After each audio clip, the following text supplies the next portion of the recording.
सभी को मेरा प्यार भरा नमस्कार। मैं प्रशांत सोलंकी स्वागत करता हूँ आप सबका आपके अपने परिवार में। आज भाई हम डे 6 यानी कि सेट 6 करने वाले हैं और आज की इस वीडियो में हम स्कोर बूस्टर सीरीज़ का 6 सेट यानी कि 21/7/2023 को एसएससी सीजीएल के पूछे गए चारों सेट कवर करेंगे।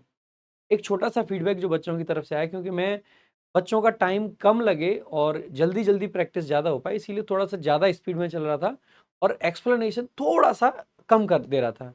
तो अब जो ऐसे क्वेश्चंस हैं जो थोड़े आसान हैं उनको भी थोड़ा-सा और अच्छे से एक्सप्लेन करते हुए थोड़ा-सा स्पीड डाउन होगी लेकिन एक्सप्लेनेशन कर देने का जो तरीका है वो थोड़ा-सा बड़ा हो जाएगा और थोड़ा-सा बढ़ जाएगा। तो शुरुआत करेंगे मेरे भाई आज के इस वीडियो की। वीडियो को शुरू करने से पहले मेरे भाई एक बार सबसे पहले चैनल को सब्सक्राइब कर लीजिए।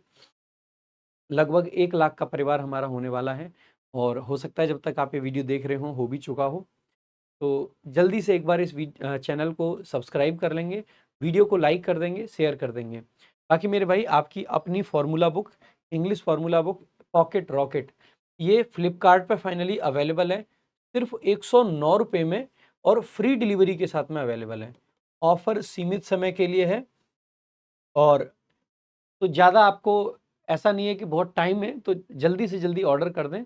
जितना जल्दी ऑर्डर कर सकते हैं। आपका सीजीएल का एग्ज़ाम है, सीएचएसएल मेंस है, सीपीओ मेंस है, चाहे सीजीएल मेंस आगे आएगा या आपका एसएससी जीडी का पेपर है या आपका एसएससी एमटीएस का पेपर है।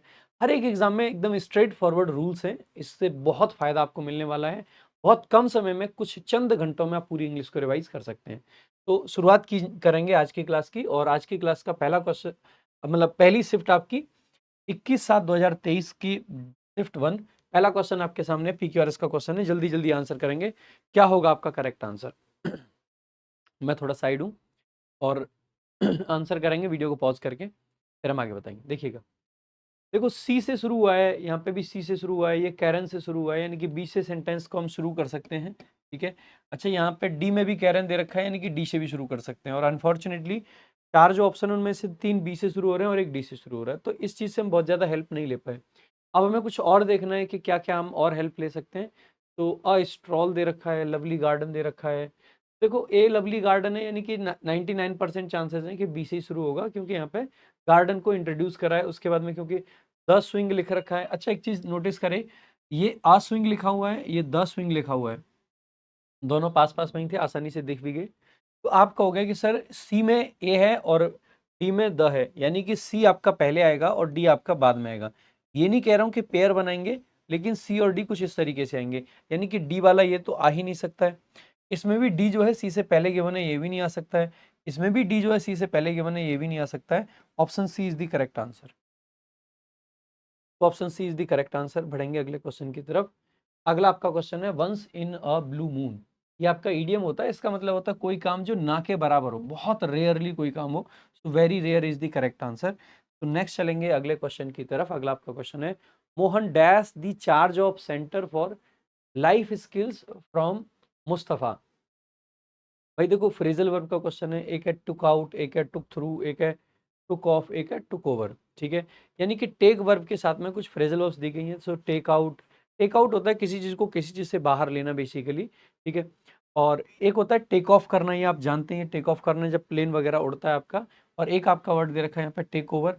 टेक ओवर बेसिकली किसी रिस्पॉन्सिबिलिटी वगैरह को, किसी पोस्ट वगैरह को ले लेना। तो यही आपका क्या हो जाएगा? करेक्ट आंसर हो जाएगा। नेक्स्ट देखेंगे। अगला जो आपका क्वेश्चन है ये पीक्यूआरएस का क्वेश्चन है। अगेन एक बार जल्दी से आंसर करने का प्रयास करेंगे भाई। वीडियो को पॉज करेंगे, आंसर करेंगे। आ जाइए देखते हैं। देखो it superseded India's previous education. तो आप देखोगे इट क्या, the Indian union cabinet approve the countries national education strategy on 29 जुलाई 2022। यहाँ मतलब 2020, यहाँ से हम कह सकते हैं कि शुरुआत हो सकती है। अब देखो एक चीज देखेंगे, this policy which policy are we talking about, तो नहीं पता। एंड इट प्रोवाइड्स, क्या प्रोवाइड करता है नहीं पता, यानी कि पक्की बात है कि सेंटेंस आपका बी से शुरू होगा। तो दो ऑप्शन आपके सीधे सीधे एलिमिनेट हो जाते हैं, ठीक है? बी से शुरू होगा और बी में कहा गया है कि ये जो है आपका क्या करता है, जो पॉलिसी है कैबिनेट ने अप्रूव करी है। अच्छा इट सुपरसीडेड इंडियाज, किस चीज ने सुपरसीड करा है, तो ये नई पॉलिसी ने किया है। तो हम यहाँ से कह सकते हैं, यहाँ पे कहा गया है कि अप्रूव किया गया। अप्रूव करने के बाद में बेसिकली क्या हो गया, इसने सुपरसीड कर लिया है। तो हम कह सकते हैं कि बी ए आपका एक अच्छा पेयर बन सकता है। तो यहाँ से आपका आंसर का हिंट आपको पहला मिल जाएगा, ठीक है। अच्छा, दूसरा आप देखेंगे कि यहाँ पे BADC बन रहा है। अच्छा, इसमें देखेंगे BCDA बन रहा है। BCDA अगर आप देखते हो जैसे ही, तो यहाँ पे देखो ठीक है, देखो C जो है, B के जस्ट बाद में अगर हम C को लगाते हैं, तो it provide framework for education for the primary grades up to higher education as well as for vocational training in both urban and rural settings. और यहाँ पे दिया है this policy significantly improves India's educational system. अब देखो, पहली बात ये है, ये 2022 की पॉलिसी का नाम भी दिया गया है। सबसे पहली बात ये है मेरे भाई, यहाँ पे जो है ना, जो सी ऑप्शन है, ये कहता है कि ये एक फ्रेमवर्क प्रोवाइड करते हैं एजुकेशन के लिए। और ये जो है ए, ये आपका बेसिकली क्या कहता है, ये कहता है कि सुपरसीड करती है पुरानी वाली को। पहले हमने कहा कि अप्रूव किया गया, अप्रूव करते हमने बताया कि सुपरसीड कर रहा है, सुपरसीड करने के बाद में हमने बताया कि ये जो पॉलिसी है क्या कर रही है, ये पॉलिसी सिग्निफिकेंटली इंप्रूव कर रही है, ठीक है। और इंप्रूव कैसे कर रही है, क्योंकि प्रोवाइड कर रही है क्या, फ्रेमवर्क। आसानी से कह सकते हैं बी आपका करेक्ट पेयर था। वैसे भी मैंने आपको कई बार हिंट बताई है कि आपको क्या करना चाहिए, ये जो ऐसे वर्ड्स होते हैं, मतलब जो प्रोनाउन से स्टार्ट होता है ना, वो इमीडिएटली बाद आता है, खास करके सेकंड वाला। सेकंड सेंटेंस बनता है जनरली, मान लीजिए पहले सेंटेंस में किसी चीज़ को इंट्रोड्यूस कराए, किसी के बारे में कुछ बताएं, सेकंड वाले में उसका प्रोनाउन यूज़ करके, आप कहोगे प्रोनाउन तो सर सी में भी यूज़ किया है, लेकिन ये ना कंजंक्शन यहाँ पे एक्स्ट्रा लग रहा है। एक्स्ट्रा लग रहा है यानी कि इसका मतलब है ये आपका बाद में ही आएगा। तो आगे देखेंगे भाई। नेक्स्ट, अगला जो आपका क्वेश्चन है, अनश्योर का एंटोनिम पूछा है मेरे भाई। तो अनश्योर यानी कि जो आदमी श्योर नहीं है, तो इसका एंटोनिम क्या बन जाएगा, सर्टेन बन जाएगा, सर्टेन, श्योर। हैंडीक्राफ्ट तो नहीं बनेगा सर। कस्टमाइज्ड का मतलब होता है कोई चीज़ को जो एडिट किया गया है, अपने हिसाब से उसको सेट किया गया है। आगे देखेंगे, अ ग्रुप ऑफ वर्शिपर्स।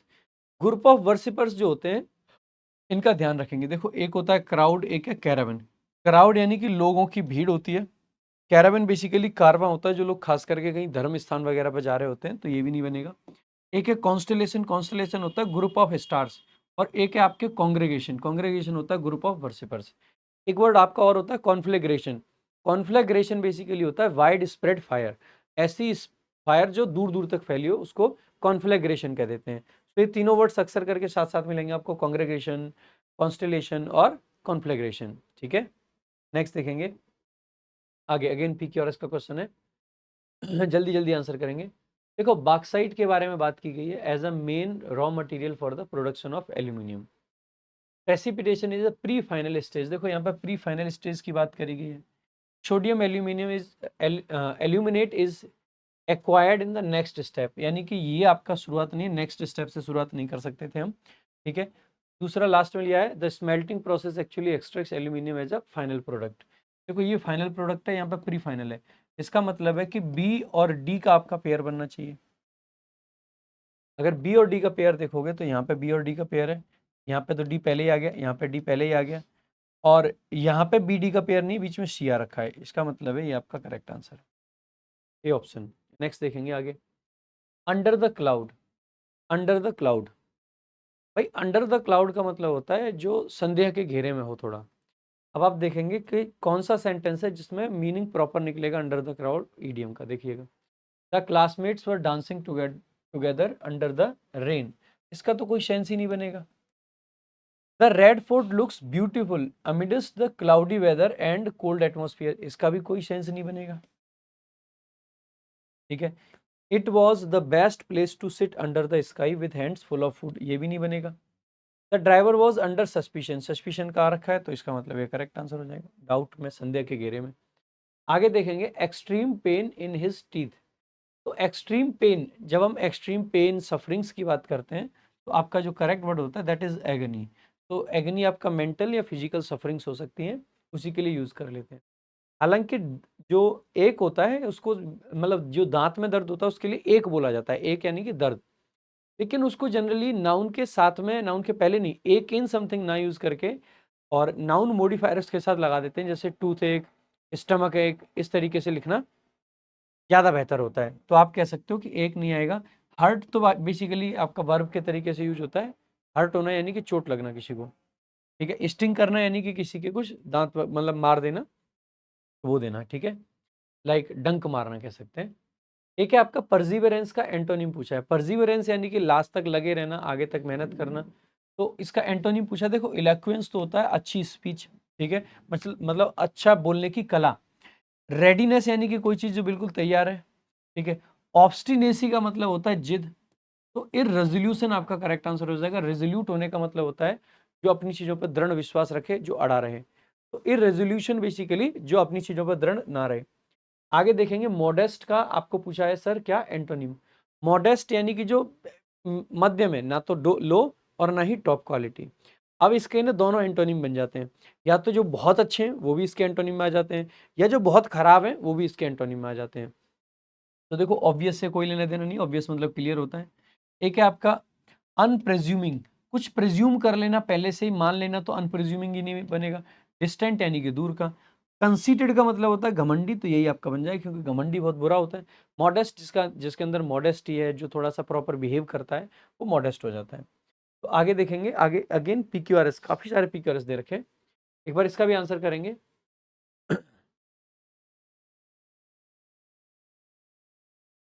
बताएंगे भाई जल्दी जल्दी, देखो एक बार खुद से देखेंगे और फिर आंसर करने का प्रयास करेंगे, फिर मैं भी बताऊंगा, ठीक है। देखो सबसे पहले देखेंगे, देखो as a result generally sentence के लास्ट में आता है, तो हमारा एक तो ये ऑप्शन हमारे हाईलाइट पे हो जाना चाहिए। एक ये बिकॉज से शुरुआत वैसे कर तो सकते हैं, लेकिन यहाँ पे लिख रखा है द रीजन। कौन से रीजन की हम बात कर रहे हैं, तो जनरली हम कहेंगे कि ए से शुरुआत नहीं कर सकते। बाकी आपकी आसानी के लिए एसएससी कह रहा है कि सिर्फ डी से शुरुआत होगा, ठीक है। डी से शुरुआत होगा तो सीधे डी पे आ जाते हैं। तो डेड सी को डिस्क्राइब किया गया है कि जो साल्टिएस्ट बॉडीज ऑफ वाटर है प्लेनेट पे, उनमें से एक है डेड सी, ठीक है। With about 10 times the salt contents of the typical salt water, यानी कि जो टिपिकली सॉल्ट वाटर होता है उसका 10 गुना इसमें सॉल्ट होता है, ये कह सकते हैं हम, ठीक है।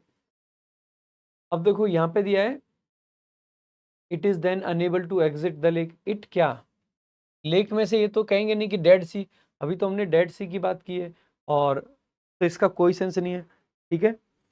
अच्छा, this is because water flows into the dead sea from a single primary tributary the Jordan river. और इसके अलावा एज अ रिजल्ट यहाँ पे because of reasons scorching heat and aridity a considerable amount of water evaporates. अब देखो यहाँ पे evaporation की बात की गई है, यहाँ पे this is because water flows into. अब देखो ऐसा क्यों है, सबसे पहले हमें ये देखना है कि डी से अगर हमने शुरुआत तो कर ली है, अब डी के बाद में हमें ए लगाना चाहिए या डी के बाद में हमें ई लगाना चाहिए। जैसे ही आप देखोगे डी में हमने कहा है कि इसमें बहुत ज़्यादा नमक होता है। अब हमें क्या बताना चाहिए कि नमक होता क्यों है। नमक इसलिए होता है कि जो वाटर है वो फ्लो करता है डेड सी में एक सिंगल प्राइमरी ट्रिब्यूटरी, जो कि जॉर्डन रिवर है, ठीक है, जॉर्डन रिवर से, ठीक है। और इसीलिए क्या होता है कि it is then enable to exit the lake and is force to evaporate. और इसीलिए ये लेक को एग्जिट नहीं कर पाता और फोर्स्ड हो जाता है इवेपोरेट होने के लिए, यानी कि सी आपका आ जाएगा इसके बाद में। और because of the reason scorching heat and aridity, और क्योंकि रीजन की जो स्कॉर्चिंग हीट है यानी बहुत ज्यादा गर्मी है, एरिडिटी है, अ considerable amount of water evaporates, water जो है इवेपोरेट हो जाता है। और इसी की रिजल्ट की वजह से हम कह सकते हैं कि जो सॉल्ट एंड अदर मिनरल्स हैं वो इंक्रीजिंगली कंसंट्रेटेड बन जाते हैं। तो इस तरीके से निकाल सकते हैं कि बी पे एंड होगा। बाकी एक तरीका और भी है आपका, जो कि और भी आसान बना देगा इस क्वेश्चन को। देखो ये तो मैंने आपको समझाने के लिए कि इस तरीके से कर सकते हैं। एक तरीका क्या है मेरे भाई, सामान्यतः पहले हम किसी चीज का क्या बताते हैं, रीजन, और तुरंत उसके क्या बताते हैं, रिजल्ट। और रिजल्ट सामान्यतः अंत में भी आते हैं, ये भी हम जानते हैं। यानी कि मैं पक्की बात कह सकता हूँ कि जहाँ पे ए है वो रीजन दे रहा है। रीजन ये है कि भाई हीट ज़्यादा है, एरिडिटी है, इसीलिए पानी जो है क्या हो जाता है, इवेपोरेट हो जाता है। और उसका परिणाम यहाँ पे दे रखा है एज अ रिजल्ट जो सॉल्ट है और अदर मिनरल है वो क्या हो जाते हैं, कंसंट्रेटेड हो जाते हैं एक ही जगह पे। यानी कि मैं कह सकता हूँ कि बी के बाद, मतलब ए के जस्ट बाद में क्या आएगा, बी आएगा। अब देखिएगा यहाँ पे ए के बाद में बी, एक तो इस ऑप्शन में दे रखा है, एक यहाँ पे नहीं दे रखा है, एक यहाँ पे दे रखा है, यहाँ पे नहीं दे रखा है। दो ऑप्शन आपके इस तरीके से एलिमिनेट हो जाते हैं। अब आपके बचते हैं दो ऑप्शन, एक में आपका सी पे एंडिंग है और एक में आपका सी बीच में। क्या सी पे आप कह सकते हो it is then enable to exit the lake and is force to evaporate. नहीं भाई, इवेपोरेट तो हमने पहले ही करा दिया था, इसका मतलब है यहाँ पे तो इवेपोरेट हो ही चुका। इसकी बात तो हम लास्ट में नहीं करेंगे, इसका मतलब है ये भी ऑप्शन नहीं होगा। सो डी ऑप्शन आपका करेक्ट आंसर हो जाएगा। तो एक तरीका ये है, ये आप बहुत आसानी से कर सकते हो, ठीक है। आगे देखेंगे भाई, अगला आपका देखो हर ड्यूअल एटीट्यूड मिसगाइड्स एवरीवन। देखो ये वाला जो ड्यूअल होता है ना, इसका मतलब होता है दो लोगों के बीच की लड़ाई। ठीक है, DAUL, DEUL ऐसा कुछ होता नहीं है। DUAL आपका हो जाता है दोहरा, डबल, डुअल सिम जो होते हैं आपके। ठीक है, तो ये डी ऑप्शन। ड्वेल करने का मतलब होता है, देखो देखो आपने सुना होगा रहना कहीं पे, जैसे अर्थ ड्वेलर्स में क्या आ जाते हैं हम लोग, ह्यूमंस अर्थ ड्वेलर्स हैं, तो ड्वेल का मतलब एक तरीके से रहने के सेंस में आ जाता है। आ जाइए, he will return in a hour, और एरर डिटेक्शन का क्वेश्चन है, इन एन आर होता है, आर नहीं होता है, इसका मतलब है सी ऑप्शन करेक्ट आंसर हो जाएगा। नेक्स्ट देखेंगे, who teaches her geography. By him, हुम से शुरू होगा, टीचेज यानी प्रेजेंट इंडेफिनिट है, इसका मतलब है इज आना चाहिए या एम आर आना चाहिए, तो वॉज नहीं आएगा।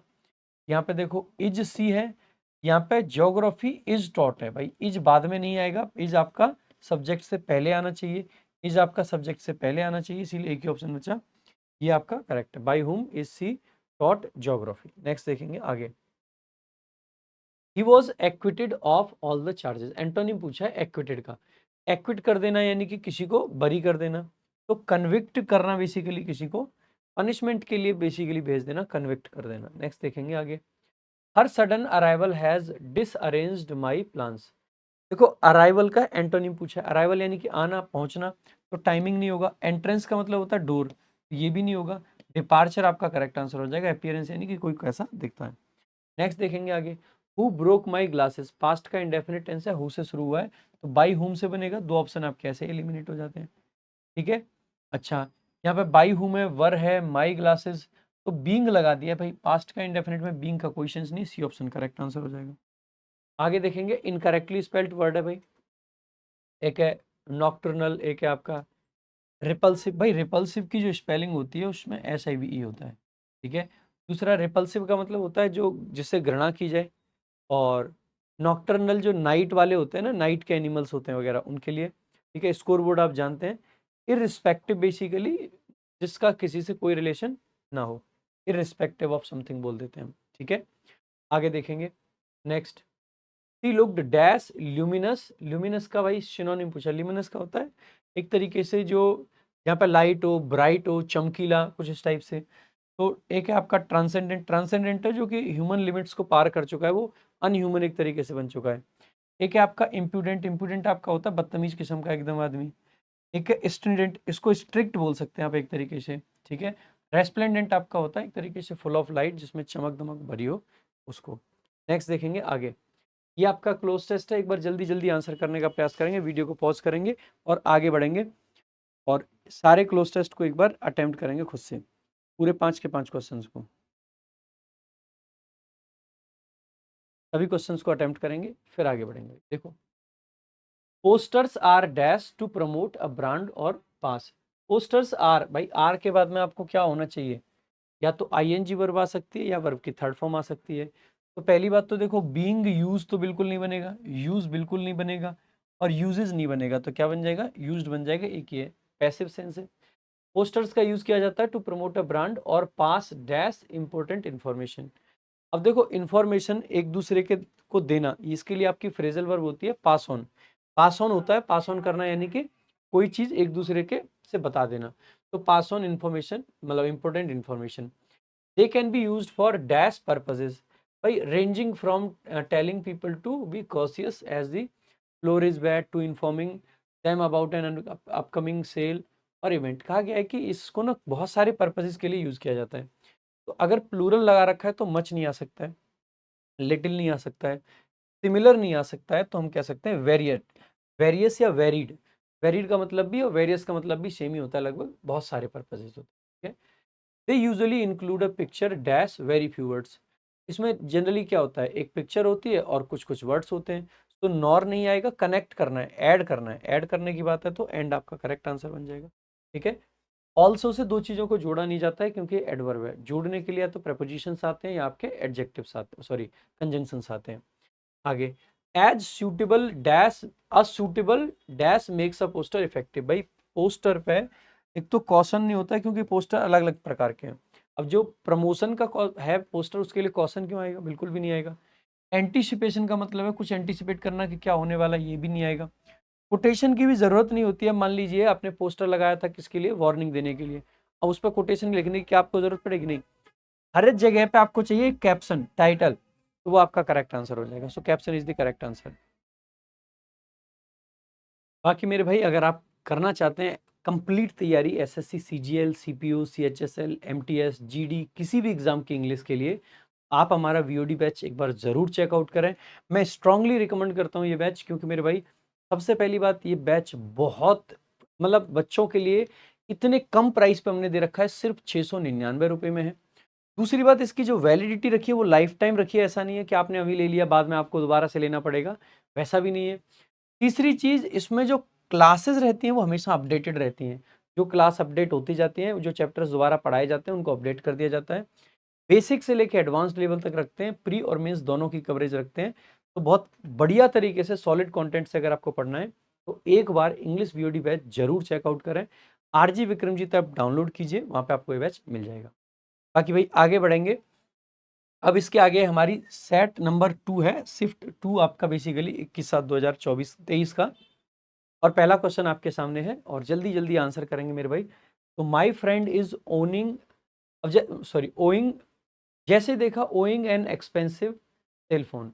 तो देखो ओ करने का मतलब होता है किसी को उधार देना, मतलब किसी की उधारी होना, ठीक है, किसी की उधारी होना।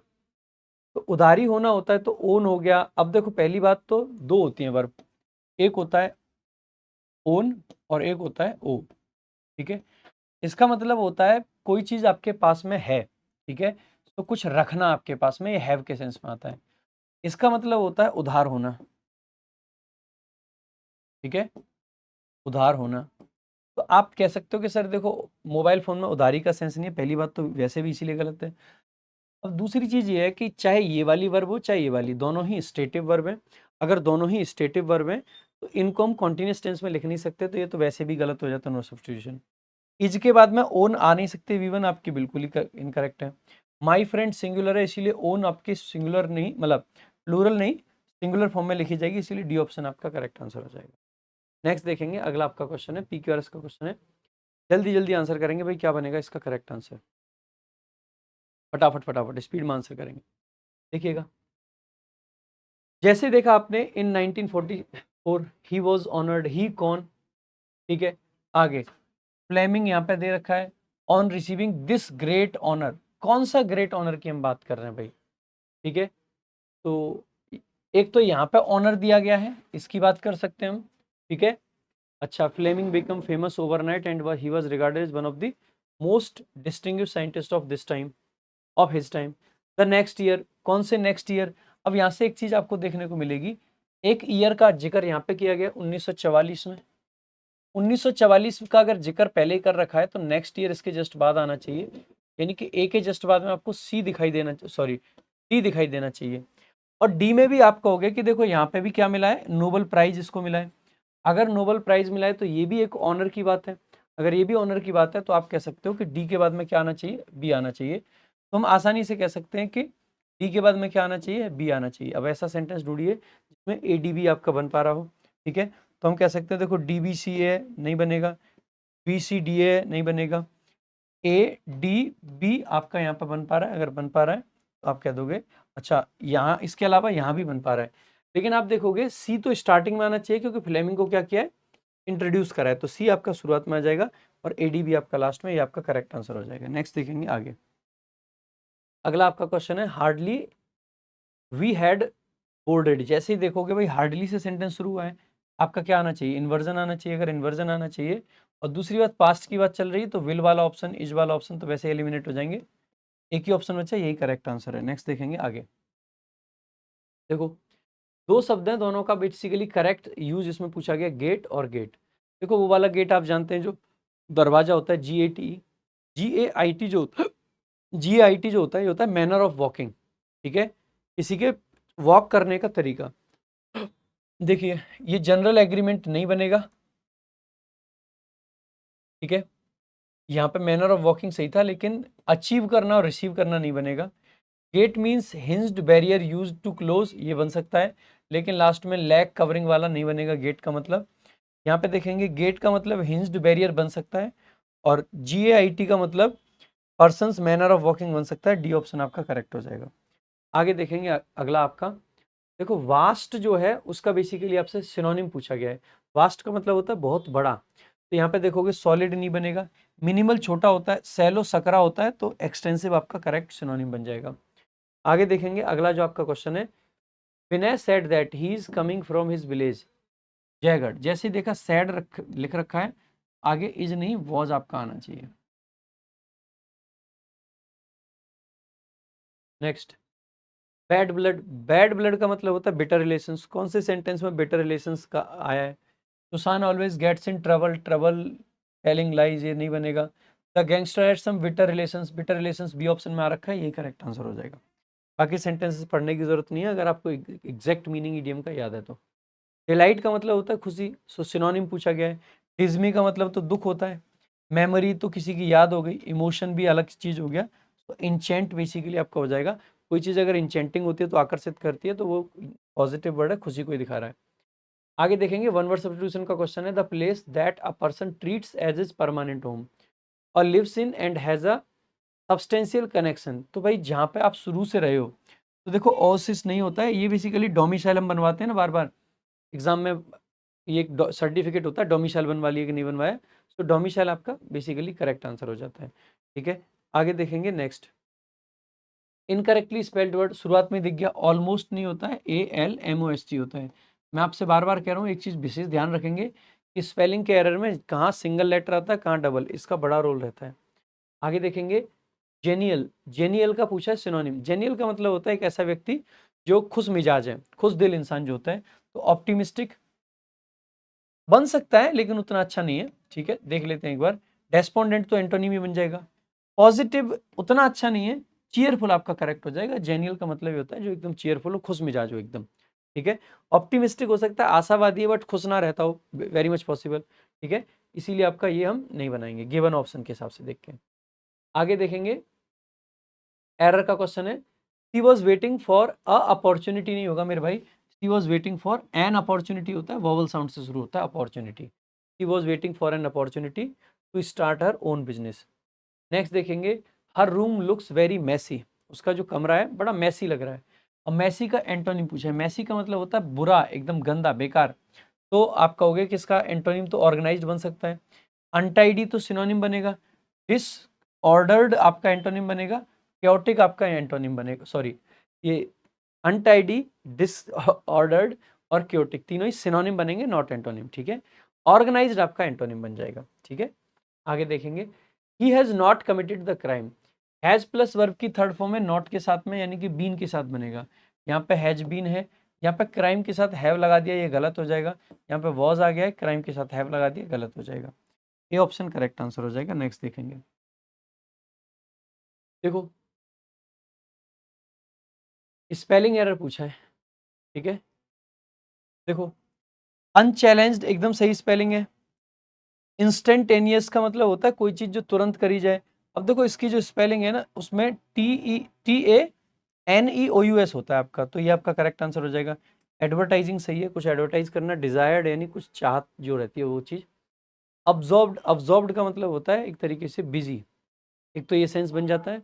एक अब्जॉर्ब का मतलब होता है जो चीज गीली हो जाती है। ठीक है, कोई पानी वगैरह जिसने अब्जॉर्ब कर रखा है। ठीक है, तो यहाँ पे देखेंगे रिप्लेस्ड बिल्कुल नहीं बनेगा, रीस्टोर्ड भी नहीं बनेगा। अब देखो एक ऑप्शन दे रखा है आपका प्री ऑक्यूपाइड और एक देखा है सोक्ड। अब देखो दोनों मतलब पॉसिबल थे कि आपके सिनोनिम बन सकते थे, लेकिन आपका यहाँ पे दोनों नहीं बना सकते क्योंकि ऑप्शन में तो एक ऑप्शन आपको टिक करना पड़ेगा। तो यहाँ पे देखो ये जो जो इसका अब्जॉर्ब का प्राइमरी सेंस होता है ना, वो होता है किसी चीज को अब्जॉर्ब कर लिया यानी सोक कर लिया। किसी चीज को अब्जॉर्ब कर लिया, पानी वगैरह को अब्जॉर्ब कर लिया यानी कि सोक कर लिया है। तो अब्जॉर्ब का एग्जैक्ट जो प्राइमरी मीनिंग है उसमें सोक आता है, और जो अब्जॉर्ब का सेकेंडरी मीनिंग होता है आपका लिटरल मीनिंग नहीं होता है। लिटरल मीनिंग आपका यही होता है, तो लिटरल मीनिंग को हम प्रेफरेंस दे देते हैं हमेशा। तो ध्यान रखना अगर कभी आपको ऐसे ऑप्शंस मिले दो कि दोनों सही हो सकते हैं, तो आपको ये देखना चाहिए कि मेन मीनिंग क्या है। अब आप कहोगे सर हमें कैसे पता कि क्या मेन मीनिंग है? देखो अब्जॉर्ब करने का मतलब होता है किसी चीज को सोख लेना, और हम अब्जॉर्ब का मतलब बिजी इसीलिए कह पाए हैं कि काम हमें सोख ले रहा है, हम काम में इतने बिजी हैं कि काम ने हमें एक तरीके से सोख लिया है। तो वो सोख लेने का ही सेंस होता है। बस उसको हम बेसिकली आपका फिगरेटिव सेंस वहां पे लगा देते हैं, लिटरल मीनिंग हमेशा प्रेफरेंस दी जाती है। ठीक है, ध्यान देंगे आगे। अगला आपका अ परफेक्ट स्टॉर्म। देखो स्टॉर्म को देख के ही समझ आ जाएगा कि कुछ नेगेटिव वाला मीनिंग आएगा इडियम का। तो सबसे पहले तो एप्रोप्रिएट फॉर ऑल ओकेजन, ये तो पॉजिटिव मीनिंग है। वर्स्ट पॉसिबल सिचुएशन, ये आपका सही लग रहा है, नेगेटिव है। हीलिंग पॉजिटिव मीनिंग है। प्रेटी गुड पॉजिटिव मीनिंग है। तो एक ही नेगेटिव मीनिंग था, वही करेक्ट आंसर हो जाएगा।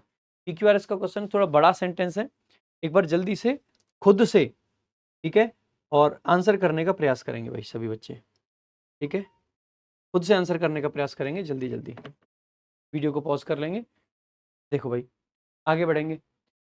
It was the night before the day fixed for his coronation. His coronation, अच्छा, and the young king was sitting alone. तो यंग किंग का जिक्र कर रखा है, तो हिज यहाँ पे आ सकता है, वेरी मच पॉसिबल। एंड से शुरू नहीं कर सकते, क्योंकि आपका एंड क्या होता है, एक कोऑर्डिनेटिंग कंजंक्शन होता है। द लैड अगर लिखा है तो इसका मतलब है किसी के लिए तो लिखा है, for he was only a lad, क्योंकि सिर्फ एक लैड था। Being but 16 years of age was not sorry at their departure. Their departure, किसका डिपार्चर, यानी कि किसी न किसी के डिपार्चर की बात की गई होगी। और यहाँ पे कहा गया है कि यहाँ पे एलोन था, यानी कि कहीं ना कहीं डिपार्चर की भी बात आपकी कही जाएगी। तो and Indeed it was the hunters who had found him, तो अभी फाउंड की तो बात ही नहीं कर रहे हैं हम, ठीक है। His courtiers had all taken their leave. अब देखो यहाँ पे डिपार्चर आ गया, लीव लिख रखा, डिपार्चर तो नहीं लिखा, लेकिन लीव से भी हम कनेक्ट कर सकते हैं।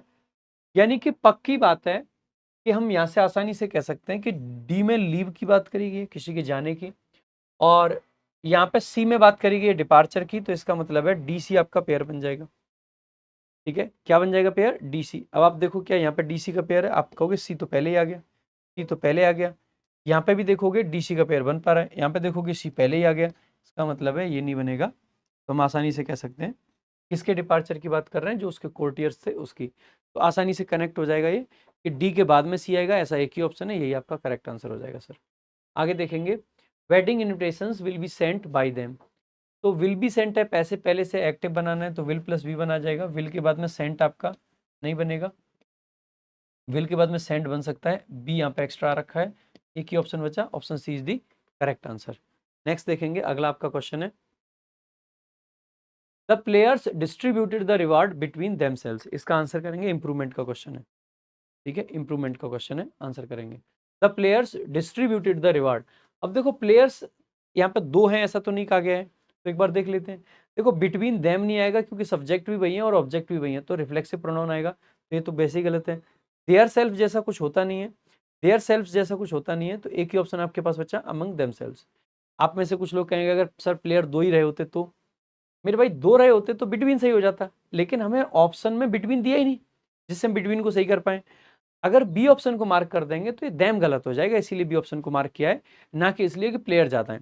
और क्योंकि बिटवीन का ऑप्शन बचा ही नहीं, तो मान के चलेंगे कि प्लेयर दो से ज्यादा रहे होंगे, ठीक है। आ जाइए, the basic elements of computer. The basic elements of, देखो ये क्लोज टेस्ट आप लोगों के सामने, और एक बार जल्दी से पूरे क्लोज टेस्ट को देखेंगे और आंसर करने का भाई प्रयास करेंगे सभी बच्चे, ठीक है, जल्दी जल्दी। देखो, the basic elements of computer that dash our world. अब देखो, सबसे पहली बात, कंप्यूटर हमें, कंप्यूटर के जो बेसिक एलिमेंट्स हैं, क्योंकि प्लूरल है, सब्जेक्ट आपका कैसा है, प्लूरल, तो वर्ब भी आपकी कैसी आएगी, तो आप कहोगे सर प्लूरल वर्ब आनी चाहिए। तो देखो, निगेट्स सिंगुलर वर्ब है, इंपावर्स सिंगुलर वर्ब है, दो ऑप्शन आपके गलत हो जाएंगे। अच्छा, कंप्यूटर के जो बेसिक एलिमेंट्स हैं, ये हमें इंपावर करते हैं या निगेट करते हैं, निगेट नेगेटिव वर्ड है भाई, कंप्यूटर तो हमें इंपावर कर रहा है नई नई चीजें करने के लिए, तो बी ऑप्शन आपका करेक्ट आंसर हो जाएगा। empower our world of computers that empower our world are explained in an interactive manner, ठीक है, इनको एक्सप्लेन किया जाता है इंटरैक्टिव मैनर में, ठीक है। वैसे यहाँ पे ना, ये एक्चुअली में जो एलिमेंट्स नहीं, कंप्यूटर्स आपका क्या बनेगा, एंटीसीडेंट बनेगा। कंप्यूटर हमें एम्पावर करता है और उसके जो एलिमेंट्स हैं उनको एक्सप्लेन किया जाता है एक इंटरैक्टिव मैनर में। The book has a dash approach of colourful and creative picture based activities. अगर ऐसी अप्रोच है जहाँ पर कलरफुल है, क्रिएटिव पिक्चर बेस्ड एक्टिविटीज़ हैं, तो पहली बात तो डिफिकल्ट नहीं होगा, पॉजिटिव नेचर का वर्ड होगा, कॉम्प्लेक्स नहीं होगा और ट्रिवियल नहीं होगा, तीनों ही नेगेटिव वर्ड हैं। यूनिक आपका करेक्ट आंसर हो जाएगा। So a unique approach of colourful and creative picture based activities. The puzzles, activities and mazes. Mazes का मतलब होता है जो पजल्स होते हैं एक तरीके से, dash the students to develop critical thinking. अब ये स्टूडेंट्स को क्या करते हैं क्रिटिकल थिंकिंग डेवलप करने के लिए? देखो हैड हेल्प्ड नहीं लगाएंगे क्योंकि पास्ट की बात नहीं चल रही है, हेल्प्ड भी पास्ट हो जाएगा, और क्योंकि कई सारी चीजों की बात चल रही है तो हेल्प्स नहीं आएगा, प्लूरल वर्ब आ जाएगी तो हेल्प आ जाएगा।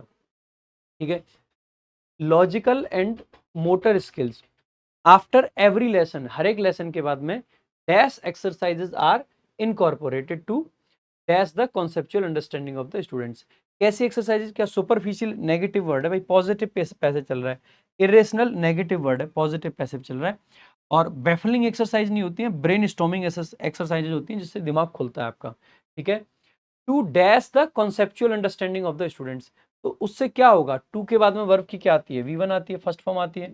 अगर वी वन आती है तो देखो इवॉल्विंग नहीं होगा, इवोल्यूशन नहीं होगा, इवॉल्व नहीं होगा, तो टू इवॉल्व आपका करेक्ट आंसर हो जाएगा। D option is the correct answer. अब भाई यहाँ से आगे बढ़ने से पहले आपको बता दूं कि अगर आपका प्री का पेपर हो चुका है या अभी होने वाला है, तो आप, क्योंकि जो बच्चे बाद में देख रहे होंगे वीडियो को उनका प्री का पेपर हो चुका होगा, तो अगर आप एसएससी सीजीएल मेंस या एसएससी सीपीओ मेंस 2024 के लिए तैयारी कर रहे हैं, तो आप आरजी विक्रमजीत ऐप पे मेरा मेंस का बैच जरूर एक बार चेकआउट करें। आरजी विक्रमजीत ऐप डाउनलोड करके इंग्लिश के सेक्शन में आपको मिल जाएगा। मेंस का एक ही बैच है, लेकिन सीपीओ और सीजीएल दोनों के लिए काम का है, बराबर काम का है भाई, तो दोनों कर सकते हैं चेकआउट। बहुत खतरनाक किस्म का कंटेंट आपको इसमें मिलेगा, बढ़िया कंटेंट मिलेगा, तो एक बार जरूर चेकआउट करना मेरे भाई। बढ़िया तरीके से पढ़ा रखा है इसमें, बहुत अच्छे तरीके से पढ़ा रहे हैं, लगातार बढ़िया से क्लासेस चलती हैं, और सिर्फ 999 रुपए की फीस में आपको और अगले साल के मेंस तक की वैलिडिटी मिल जाती है। ठीक है। आ जाइए। बाकी कॉम्बो बैच भी अवेलेबल है, आप कॉम्बो बैच भी चेकआउट कर सकते हैं अगर आपको सारे सब्जेक्ट की तैयारी करनी है।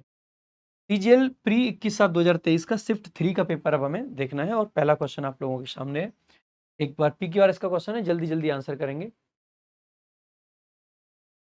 देखो देखो, water gives itself away for our agriculture and other usage, trees gives flowers and fruits and woods. देखो यहाँ पे बताया गया कि वाटर क्या देता है, यहाँ पे बताया गया ट्री क्या देते हैं। Giving soothes an individual, giving जो है एक इंडिविजुअल को सूद करता है। Unconditional giving is a natural principle. अब ना एक चीज समझना है यहाँ पे मेरे भाई, इन दोनों में गिविंग इन जनरल बात करी गई है, और इन दोनों सेंटेंसेस में क्या बताया गया है कि वाटर क्या दे रहा है, ट्री क्या दे रहे हैं। इसका मतलब है कि या तो हमें पहले इंडिविजुअल्स की बात कर लेनी चाहिए कि इंडिविजुअल चीजें क्या देनी है, और फिर हमें बता देना चाहिए जनरल टर्म्स की गिविंग है क्या। वैसे जनरली क्या होता है कि गिविंग वगैरह यानी जो जनरल टर्म्स है उनको पहले बता दो, और फिर उनमें से कुछ कुछ एक एक चीज की बात कर लो।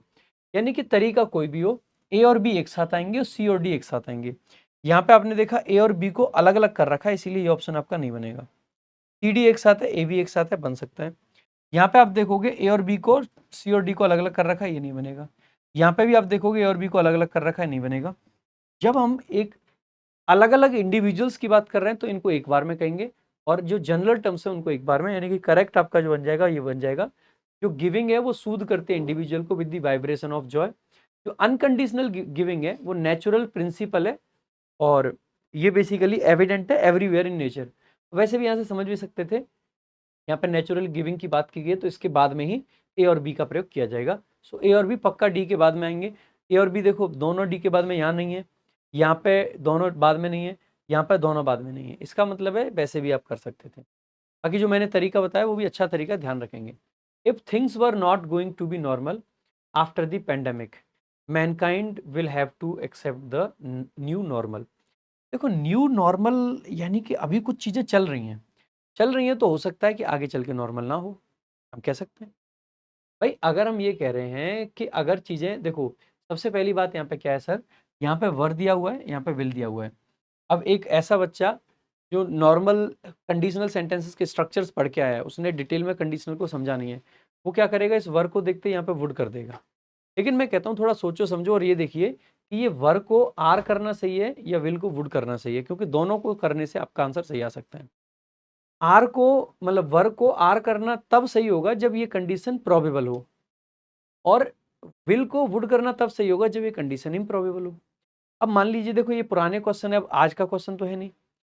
अब ये पुराना क्वेश्चन अगर है तो मान लीजिए कोविड-19 पेंडेमिक के टाइम की बात है, और नॉर्मल हालत वो थी कि सारी मार्केट्स बंद थी, सब कुछ बंद था।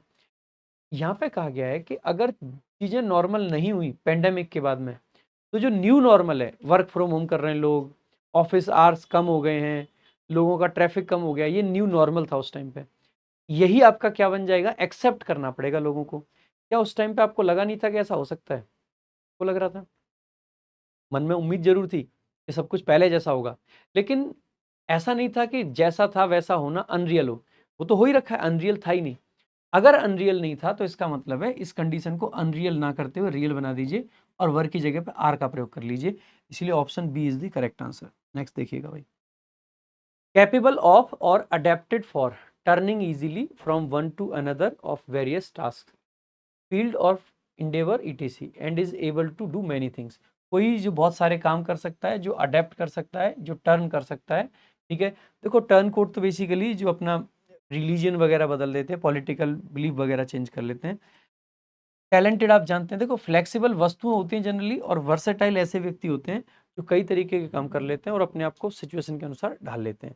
नेक्स्ट देखेंगे, अगला है आपका जार्गन। जार्गन बेसिकली क्या होते हैं, इसको बोलते हैं टेक्निकल लैंग्वेज बोला जा सकता है, या आप बोल सकते हैं ऐसे शब्द जो किसी एक पर्टिकुलर प्रोफेशन के लोगों के द्वारा प्रयोग किए जाते हैं। तो इलोक्वेंस तो पॉजिटिव वर्ड है, फॉर्मेलिटी भी नहीं होगा। वर्बसनेस का मतलब होता है बहुत सारे शब्दों का प्रयोग। स्लैंग बेसिकली इसका एक करेक्ट सिनोनिम बन जाएगा जार्गन का। नेक्स्ट देखेंगे, अगला आपका डिफिडेंट का सिनोनिम पूछा है भाई। डिफिडेंट का मतलब होता है डरपोक, दब्बू एकदम। तो पहला ही दे रखा है shy due to lack of confidence हो सकता है, शोइंग लैक ऑफ इंटरेस्ट नहीं बनेगा, बोल्ड नहीं बनेगा, नहीं बनेगा, तो A option is the correct answer. Next देखेंगे, अगला आपका क्वेश्चन है let me by N expensive bag for my friend. अब देखो लेट मी बाई है, इसका मतलब है आपका कि लेट से ही बनेगा पैसिव वॉइस का। So let an expensive bag. अब देखो लेट के साथ में वॉच कभी नहीं आएगा, तो ये तो आपका लेट वाला तो एलिमिनेट हो जाता है। अब बिना लेट, अब एक लेट का यहाँ पे B option, let an expensive bag, तो लेट के बाद में वर्ब की बेस फॉर्म आती है बी, बॉट बाई मी, ये आपका करेक्ट आंसर बन जाएगा। लेट के साथ में जो आपके सेंटेंसेस बनते हैं उनका पैसिव भी सामान्यतः लेट के साथ में ही बनाया जाता है। नेक्स्ट देखेंगे, द फैमिली हैज़ विजिट। भाई हैज के बाद में आपकी वर्ब की फर्स्ट फॉर्म नहीं आ सकती, इसीलिए नो इम्प्रूवमेंट नहीं बनेगा। हैव विजिट भी नहीं बनेगा, हैज के बाद में आईएनजी नहीं आता है। आर विजिटेड तो पैसिव सेंट हो जाएगा, मतलब सेंटेंस हो जाएगा। और फैमिली विजिट कर रही है तो पैसिव नहीं एक्टिव चाहिए, तो हैड विजिटेड आपका एकमात्र करेक्ट ऑप्शन बनेगा। आगे देखेंगे, my business partners thought that I would simply accept their cheating but they will soon realise that I am more powerful than what they expected. अच्छा, ये सेंटेंस एरर का नहीं है, ये तो कुछ और है। नहीं तो एरर तो इसमें दो तीन जगह हो जाते हैं। ऐसा पास्ट चल रहा है, फिर बीच में फ्यूचर आ गया, प्रेजेंट आ गया, फिर पास्ट पहुंच गया। तो देखो ये बेसिकली कहा गया select the correct idiom that can substitute the italicised. So italicised इसमें दे नहीं रखा होता वैसे जनरली, और पता भी नहीं चलता है, लेकिन हम ये समझ सकते हैं आई am more powerful than what they expected. तो अगर कोई आपसे ज्यादा पावर का व्यक्ति मिल जाता है तो इसके लिए आपका इडियम होता है कैच अ टार्टर। तो टू कैच अ टार्टर का मतलब होता है अपने से ज्यादा पावरफुल व्यक्ति से सामना हो जाना। आगे देखेंगे, नेक्स्ट है आपका कंप्लीटली ऑब्सोलेट। कोई चीज जो कंप्लीटली ऑब्सोलेट है, इसका मतलब है वो आउट ऑफ यूज हो गई है। तो इसके लिए ईडियम पूछा है। सो हैंगिंग बाय ए थ्रेड नहीं होगा, इसका मतलब है कोई चीज जो बस नाजुकता से लटकी हुई है। ठीक है, मूविंग लाइक अ वॉर्म नहीं होगा, ये होता है एज डेड एज डोरनेल, यानी कि एकदम खत्म हो चुका है। ठीक है, आगे देखेंगे, अगला आपका ब्रेक्स। तो ही अप्लाइड ब्रेक्स। अब देखो ब्रेक आपका क्या है, यहाँ पे करेक्ट स्पेलिंग पूछा है। देखो ब्रेस का मतलब होता है ये जो पेयर होता है, एक तो उसको बोल देते हैं, एक आपका ब्रेसलेट जो बांधते हैं ना वहां पे यूज कर देते हैं। ब्रिक आपकी ईंट होती है, ब्रेक बहादुर होता है। अप्लाई आपने क्या की, ब्रेक जो गाड़ी की होती है वो BRAKES आपका करेक्ट आंसर हो जाता है। नेक्स्ट देखेंगे, क्वेश्चन नंबर 11 है there are dash definite weakness in their security arrangements. So definite का एंटोनिम पूछा है। डेफिनिट का देखो भाई, सबसे पहले तो मोनोटोनस का मतलब होता है डल, हिजी का मतलब होता है धुंधला, सटल का मतलब होता है माइन्यूट सा। ठीक है, वेग का मतलब भी होता है धुंधला। तो देखो कायदे की बात यह है कि वेग भी बन सकती है और आपकी हेजी भी बन सकती है, लेकिन हेजी बेसिकली मौसम वगैरह जब धुंधला होता है तब के लिए आता है। तो करेक्ट आंसर बेसिकली क्या आ जाएगा, वेग। ठीक है, तो वेग is the correct answer. Next देखेंगे आगे, अगला है आपका इनकरेक्टली स्पेल्ड वर्ड। भाई जो रेमिशन होता है ना, रेमिट करना, किसी के पनिशमेंट को कम कर देना, इसमें सिंगल एम आता है, डबल एम नहीं। ठीक है, जियोपार्डाइज करना, किसी को खतरे में डालना। अरेंजमेंट आप जानते हैं, करप्शन आप जानते हैं। नेक्स्ट देखेंगे, पियर्स का एंटोनिम पूछा है, सिनोनिम पूछा है। फियर्स का मतलब होता है खतरनाक, जो बहुत तेज हो, तो फ्रॉड नहीं बनेगा सर। फेनेटिक का कोई सेंस ही नहीं है यहाँ पे, जेंटल नहीं बनेगा, एग्रेसिव करेक्ट आंसर हो जाएगा। आगे देखेंगे नेक्स्ट, अगला है आपका सब्स्टिट्यूशन का क्वेश्चन है, while he saw the deer he ran to the. देखो जनरली वाइल ऐसे सेंटेंसेस में नहीं आता है जो शॉर्ट एक्शन को दिखाते हैं, वाइल लॉन्ग एक्शन को दिखाता है, व्हेन शॉर्ट एक्शन को। इसके इंप्रूवमेंट में व्हेन वाला जो वो आ जाएगा। हार्डली वाला नहीं आएगा क्योंकि आगे व्हेन का पेयर बनाता है। नो सूनर नहीं आएगा क्योंकि आगे देन का पेयर बनाता है। वाइल वाला तो गलत बता ही दिया था हमने।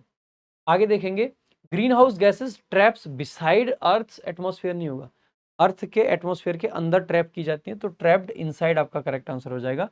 ना तो आउटसाइड होगा, ना बिसाइड्स होगा, ना बियॉन्ड होगा। नेक्स्ट देखेंगे आगे, एरर डिटेक्शन का क्वेश्चन है, this will be most difficult. भाई देखो मोस्ट आपका सुपरलेटिव डिग्री है, इसके साथ में आर्टिकल द का प्रयोग किया जाता है। तो this will be the most difficult of the adjustment we have to make because we have been use to spending a lot on guest. बाकी सब सही है। देखो यहाँ पर ये सुपरलेटिव के साथ ऑफ आ गया, एडजस्टमेंट्स आपका प्लूरल आ गया। कौन सी adjustments? We have to make, जो हमें करनी है, बिकॉज यानी कि क्योंकि कंजंक्शन आ गया। We have been use to, तो बी प्लस यूज टू आपका यहाँ पे, यूज टू आपका क्या है, यूज टू एडजेक्टिव है, ये टू आपका प्रेपोजिशन है। स्पेंडिंग आपका प्रेपोजिशन का ऑब्जेक्ट बन जाता है, और स्पेंड क्या कर रहे हैं, ए लॉट, और किस पे भाई, गेस्ट पे। आगे देखेंगे, इंक्लाइंड का सिनोनिम पूछा। इंक्लाइंड का मतलब होता है झुकाव होना। अगर हमारा किसी की तरफ झुकाव है, इसका मतलब है हम कॉन्स्पायर्ड नहीं है, हम कन्फ्लिक्टेड नहीं है, रिफ्यूज्ड नहीं है। टेंडेड आपका करेक्ट आंसर हो जाएगा, यही से आपका वर्ड बनता है टेंडेंसी। हम कहते हैं ना इसकी तो ये करने की टेंडेंसी है। अब अगला आपका वर्ड है राउडी का एंटोनिम पूछा है। राउडी का एंटोनिम क्या बन जाएगा? राउडी का मतलब होता है मेरे भाई जो एग्रेसिव होता है, थोड़ा सा जो खराब होता है, तो पॉजिटिव वर्ड आ जाएगा, तो नॉइजी आपका नहीं बनेगा, ठीक है, चैटरिंग नहीं बनेगा, डिसऑर्डरली नहीं बनेगा, तीनों सिनोनिम हो सकते थे। कंप्लाइंट आपका करेक्ट आंसर हो जाएगा। आगे देखेंगे, टेक द व्हील्स, ये पैसिव में बताना है। टेक द व्हील्स तो लेट से बना के द व्हील्स बी टेकन, ये वाला नहीं बनेगा। लेट यू टेक नहीं बनेगा, let the wheels be taken by you, ये करेक्ट आंसर हो जाएगा। नेक्स्ट, क्यों ऐसा बनता है ध्यान देना। वर्ब प्लस ऑब्जेक्ट अगर दे रखा हो, ये इंपेरेटिव सेंटेंस होते हैं। इनका पैसिव बनाने के लिए पहले लेट लिख लेते हैं, फिर इस ऑब्जेक्ट को लिख देते हैं, फिर बी लिख देते हैं, फिर जो भी वर्ब दी गई होती है उसका थर्ड फॉर्म, और लास्ट में बाय यू लिख भी सकते हैं और नहीं भी, ठीक है। Next, she will probably come tonight for a party. Probably का एंटोनिम, प्रोबेबली यानी संभावना है, और जहाँ पे संभावना नहीं है तो देखेंगे, एक है पॉसिबली, एक है डेफिनेटली, एक है अपेरेंटली, और एक है परहैप्स। देखो परहैप्स का मतलब शायद है, संभावना है। अपेरेंटली का मतलब है क्लियरली। पॉसिबली का मतलब भी ये संभावना है। अब यहाँ पे एक बचा डेफिनेटली। देखो इसके दोनों तरीके के एंटोनिम बन सकते हैं। संभावना यानी कि यहाँ भी हो सकता है, यहाँ भी। अगर ये कहते हैं कि नहीं आएगा तो भी मतलब एंटोनिम में आ गया, और हम कहते हैं पक्का आएगा तो भी एंटोनिम में। तो डेफिनेटली दे रखा है पक्का आने वाला, ये करेक्ट आंसर है। आगे भाई क्लोज टेस्ट का क्वेश्चन है। एक बार जल्दी से मैं साइड हूँ, जल्दी से पूरे क्लोज टेस्ट को अटेम्प्ट करेंगे, वीडियो को पॉज करेंगे और फिर देखेंगे भाई। I went on dash trying to find out how to, I went on dash, I went on dash. So ambiguously का कोई सेंस नहीं, एम्बिगुअस का मतलब होता है अनक्लियरली। प्लेफुली का मतलब है मौज लेते हुए। प्लाउजिबली, प्लाउजिबल का मतलब होता है जो प्रैक्टिकल हो, तो स्टेडीली। वेंट ऑन है, गो ऑन कर रहे हो आप, तो स्टेडी रहना पड़ेगा आपको, steadily. Trying to find out, जो कि ट्राई कर रहे थे। How to, but I wrote 2 or 3 novels without feeling that. लेकिन मैंने 2 से 3 नोवेल आपके लिखे बिना उस फीलिंग के, that I had made dash progress. और क्या फीलिंग नहीं आ रही थी कि यार मैंने कोई प्रोग्रेस भी की है। तो देखो विदाउट को देख के समझ आ रहा है कि नेगेटिव वर्ड है, नेगेटिव है, तो इसके लिए देखो बेयरली नहीं आएगा, नो सूनर नहीं आएगा, सो नहीं आएगा, मच आपका करेक्ट आंसर हो जाएगा। क्योंकि without, without feeling that I had made much progress, कि ज्यादा प्रोग्रेस मैंने की है, ये बिना तो फील करे हुए। It was not until I wrote Athen from that I suddenly felt the artisan's full dash of his implements। तो ये जब इट वॉज नॉट अंटिल, जब तक नहीं हुआ था, जब तक कि मैंने क्या किया, एथन फ्रॉम लिखी, I wrote Ethan from, that I suddenly felt, जिसके बारे में मैंने अचानक से, मतलब जिसके बाद मैंने अचानक से फील किया, the artisans full of his implements. Artisans rigidity, decent, control, stability, ठीक है। सो आर्टिसन फुल ऑफ क्या होगा भाई, उसके जो इंप्लीमेंट्स हैं उनकी पूरी की पूरी उसके पास में कंट्रोल होगी। द आर्टिसन हैज़, अब देखो ये जो लगा रखा है ना, इसका मतलब है ये हैज़ का सेंस दे रहा है, ये इज़ और हैज़ दोनों का सेंस दे सकता है, यहाँ पे हैज़ का सेंस दे रहा है। ये जो आर्टिसन है उसके पास में क्या है, फुल कंट्रोल है, so the artisan has full control. When Ethan Frome first appeared, जब एथन फ्रॉम पहली बार आई, I was dash criticised by the reviewers for what was considered the clumsy structure of the tale. तो मुझे consider मतलब क्या किया गया था, क्रिटिसाइज किया गया था। भाई क्रिटिसाइज कैसे करोगे, सेलेक्टिवली तो बिल्कुल नहीं भाई, लिजिबली नहीं होता है और इंटेलिजिबली नहीं, आपको सीवियरली बहुत ज्यादा क्रिटिसाइज किया जाता है। तो I was severely criticise by the reviewers for what was considered the clumsy structure of the tale, जो कहानी थी उसका क्लमजी जो स्ट्रक्चर था उसके लिए। I had pondered long on this structure, मैंने इस स्ट्रक्चर पर बहुत ज्यादा विचार किया था। Had felt it's peculiar difficulties, और उसकी जो पर्टिकुलर, पेक्यूलियर का मतलब होता है विचित्र प्रकार की, खास प्रकार की जो डिफिकल्टीज होती हैं वो भी मैंने क्या करी थी, फील करी थी। एंड पॉसिबल ऑकवर्डनेस, और पॉसिबल ऑकवर्डनेस भी मैंने फील की थी। But I could think of no dash which would serve as well in the given case, लेकिन मुझे कुछ उसका क्या नहीं समझ आया होगा, तो आप कहोगे सर ऑल्टरनेटिव नहीं समझ आएगा।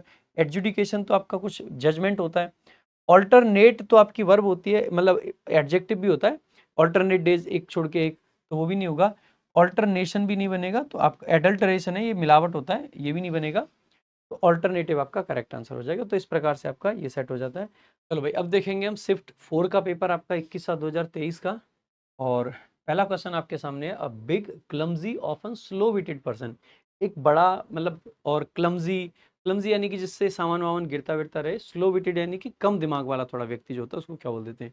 देखो एप माने तो लंगूर होता है, स्लॉच का मतलब होता है ऐसे खड़े होना है, बैठना, कंधे एकदम डाउन है और एकदम बिल्कुल बहुत ज्यादा रिलैक्स की पोजीशन में, ठीक है, तो ये भी नहीं बनेगा।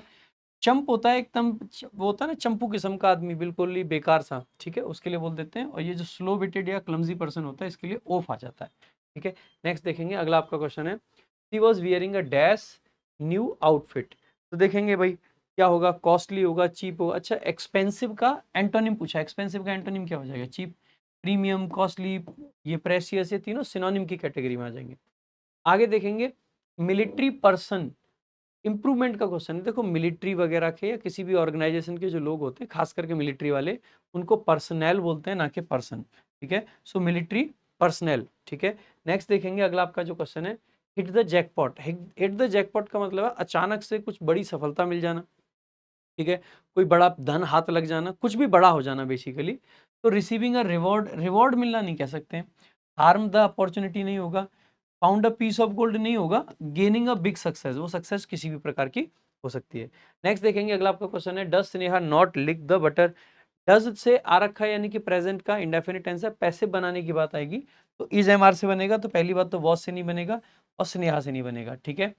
यहाँ पे इज द बटर है, इज द बटर है, नॉट लिक्ड है, नॉट, और यहाँ पे बींग कर दिया है तो बींग वाला नहीं बनेगा, present indefinite, A option correct हो जाएगा।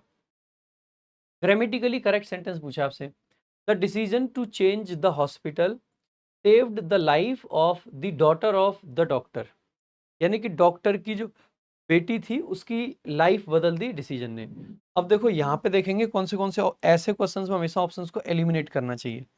पहली बात, हॉस्पिटल के आगे एन नहीं आएगा, लाइफ के आगे एन नहीं आएगा, तो दो ऑप्शन आपके सीधे सीधे यहाँ से एलिमिनेट हो गए।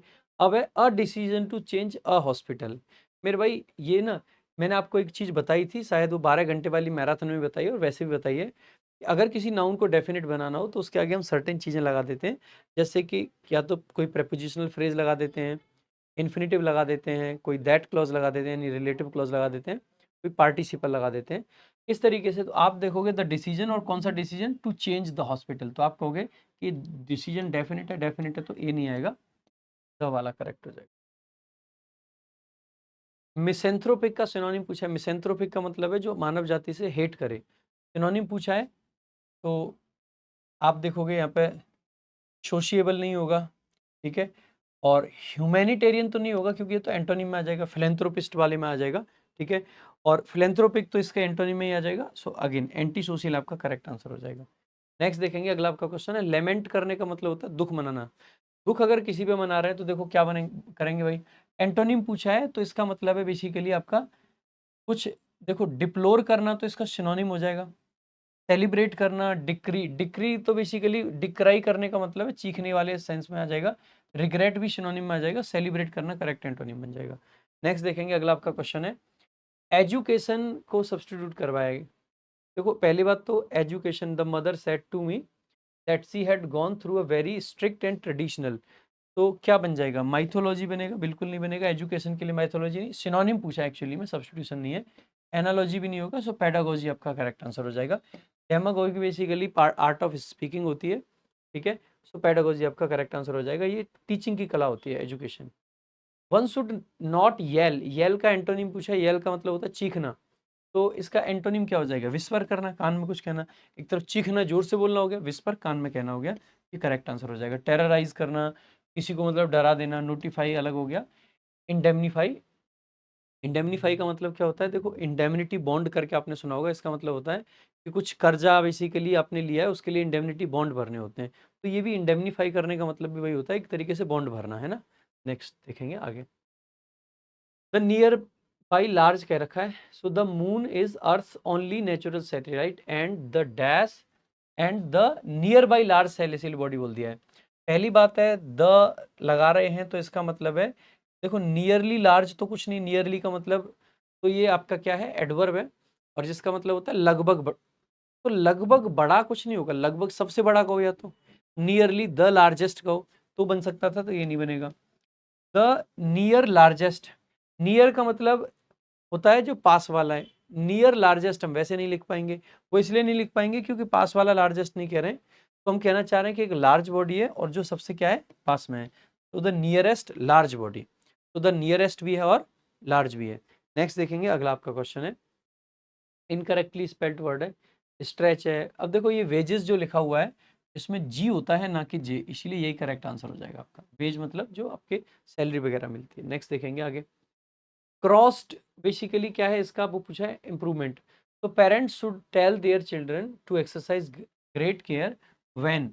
अब देखो व्हेन के बाद में या तो सब्जेक्ट प्लस वर्ब लिखो, या व्हेन के बाद में आईएनजी फॉर्म लिखो। आईएनजी फॉर्म आपका ऑप्शन बी में दे सी में दे रखा है, ये करेक्ट आंसर हो जाएगा। नेक्स्ट देखेंगे आगे।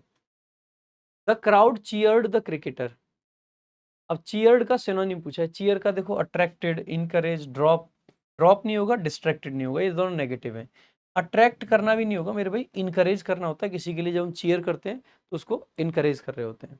नेक्स्ट देखेंगे आगे।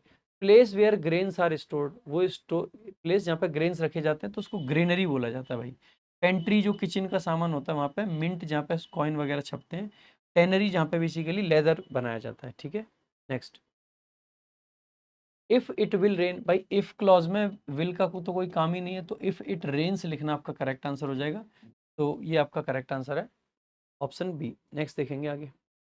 कट कॉर्नर्स ये इडियम होता है जिसका मतलब होता है कि पैसे या टाइम बचाने के लिए क्वालिटी से कॉम्प्रोमाइज कर लेना बेसिकली। तो द ये बताना है कि कौन से सेंटेंस में सही है। The artist cut corners on the painting and it ended up looking unfinished, सही बात है, हो सकता है ऐसा, क्वालिटी से कॉम्प्रोमाइज कर लिया, ठीक है।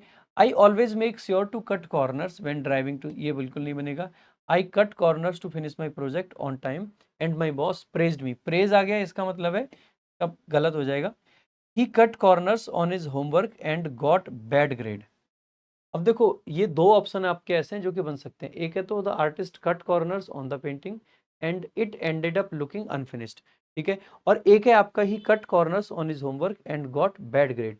अब देखो ये कट कॉर्नर्स का मतलब है कि आपने कॉर्नर्स कट करके काम को फिनिश तो कर दिया, तो अनफिनिश्ड होने की वजह से ये थोड़ा सा कम आपको प्रेफरेंस जाएगी। बाकी ये आपका ज़्यादा बेहतर है कि कट कॉर्नर्स करके उसने काम को कंप्लीट तो कर दिया, लेकिन वो काम खराब था, क्वालिटी से कॉम्प्रोमाइज हो गया, इसीलिए बैड ग्रेड आपको मिले, ठीक है। नेक्स्ट देखेंगे आगे। अगला आपका है अप्रोप्रिएट मीनिंग पूछा है गिवन वर्ड का। टर्मेजेंट, टर्मेजेंट का मीनिंग पूछा है, तो बताएंगे एक बार। बढ़िया वर्ड है, नया वर्ड है आप लोगों के लिए, ठीक है। तो क्या बनेगा? देखो टर्मेजेंट बेसिकली एक वुमेन के लिए हम लगाते हैं, और खास करके जो वायलेंट हो, ओवर बियरिंग हो, टर्ब्यूलेंट हो, ब्रॉलिंग हो, क्वारलसम हो, यानी कि सारी क्वालिटी उसके अंदर हो, उसको बेसिकली टर्मेजेंट बोल देते हैं, ठीक है। आगे देखेंगे। Robber would not swallow the pill, would not है तो वुड नॉट बी आ जाएगा पैसिव वॉइस में। यहाँ पे बी नहीं है, यहाँ पे बी है, यहाँ पे बी है, और यहाँ पे भी बी है, ठीक है। तो the pill would not be, अच्छा यहाँ पे आईएनजी लगा दिया, यहाँ पे ईडी गायब है, इसका मतलब है डी ऑप्शन करेक्ट हो जाएगा। आगे देखेंगे, one who can not here, जो सुन नहीं सकता उसको बेसिकली क्या बोलते हैं, डेफ बोलते हैं, ठीक है। बहरा जो होता है, ठीक है, बहरा। और गूंगा बहरा जो दोनों हो जाता है उसको डम बोल देते हैं बेसिकली। नेक्स्ट देखेंगे भाई, ये आपके सामने क्लोज टेस्ट का क्वेश्चन है।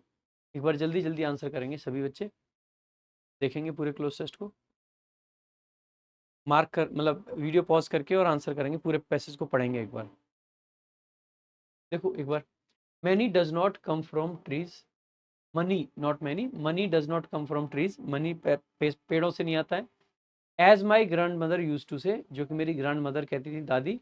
But seeing it dash from machines would shock her, लेकिन उनको बेसिकली अगर ये पता चले कि पैसा मशीन से आ रहा है, तो मशीन से आने का सेंस है, तो ग्रो फ्रॉम नहीं होता मेरे भाई, क्रिएट फ्रॉम भी नहीं होता है बेसिकली, आप कह सकते हो डिस्कवर भी नहीं बनेगा। यहाँ पे इमर्ज होना, इमर्ज का मतलब है निकल रहा है, मशीनों से पैसा निकल रहा है।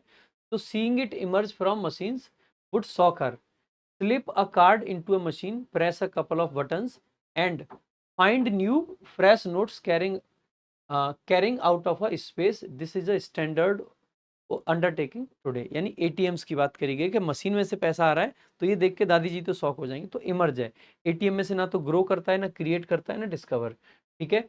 आगे, today ATMs are automated trailer machines, can be found in ATMs और automated teller machines can be found in most cities, most towns and cities. You are able to withdraw cash at any time, day or night, because they typically dash around the clock. तो they typically क्या control करते हैं ATM? नहीं। Employ करते हैं? नहीं।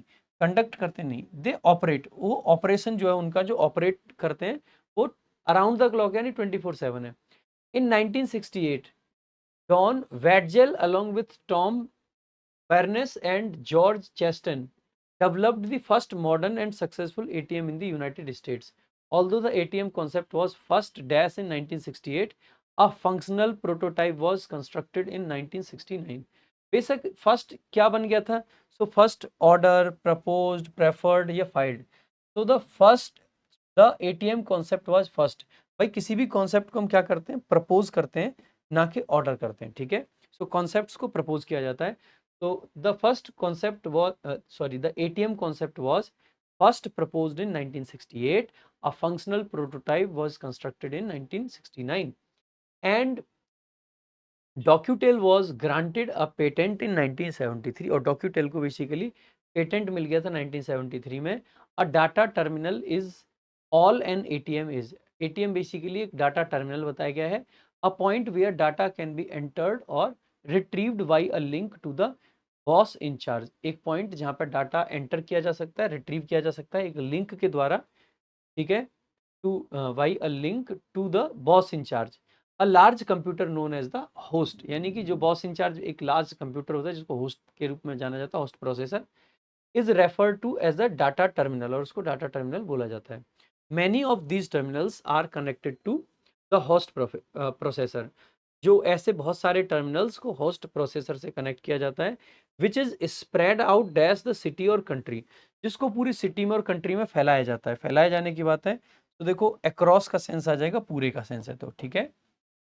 आगे, usually the processor belongs to the bank, जो प्रोसेसर होता है वो बैंक से जुड़ा होता है। If it is a dial up device it connects to the various terminals by a modem or and telephone line. अगर ये एक डायल अप डिवाइस है तो ये कनेक्ट करता है वेरियस टर्मिनल्स को एक मॉडेम या फिर आपका टेलीफोन लाइन से। ऑल्टरनेटिवली, और इसी का एक ऑल्टरनेटिव है, द होस्ट प्रोसेसर में establish a leased line connection, जो होस्ट प्रोसेसर है वो एक लीज्ड लाइन कनेक्शन भी स्टेब्लिश कर सकता है with all ATMs. This indicates that a modem is not required to dial into a single telephone line that is solely dedicated to the host processor. This line can only be used by you.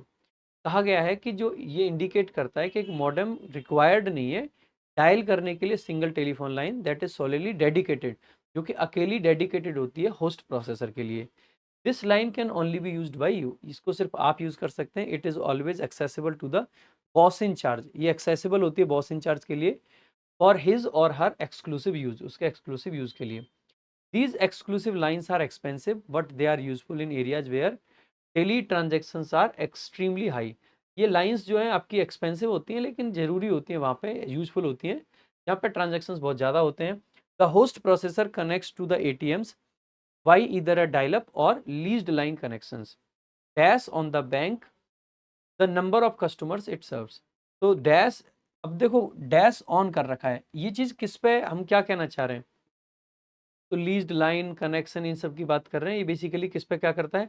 Turning है, dropping है, depending है, resting है। तो ये क्या करता है? Depending on the bank and number of customers.